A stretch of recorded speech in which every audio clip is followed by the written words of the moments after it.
Bakit mababa ang mga views ko sa Facebook? Mayroong ilang mga dahilan kung bakit maaaring mababa ang iyong mga views sa Facebook.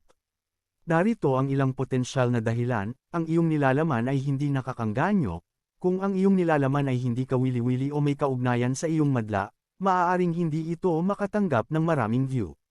Ang iyong content ay hindi nakikita ng iyong audience. Maaaring hindi naaabot ng iyong content ang iyong audience kung hindi ito ibinabahagi o kung ito ay ibinabahagi ngunit hindi nakikita sa mga newsfeed ng mga tao.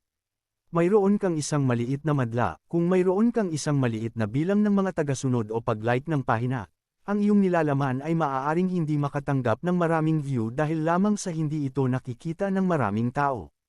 Masyado kang madalas o madalang na nagpo-post. Kung madalas kang mag-post, ang iyong nilalaman ay maaaring maging napakalaki para sa iyong madla at maaaring hindi makatanggap ng maraming view.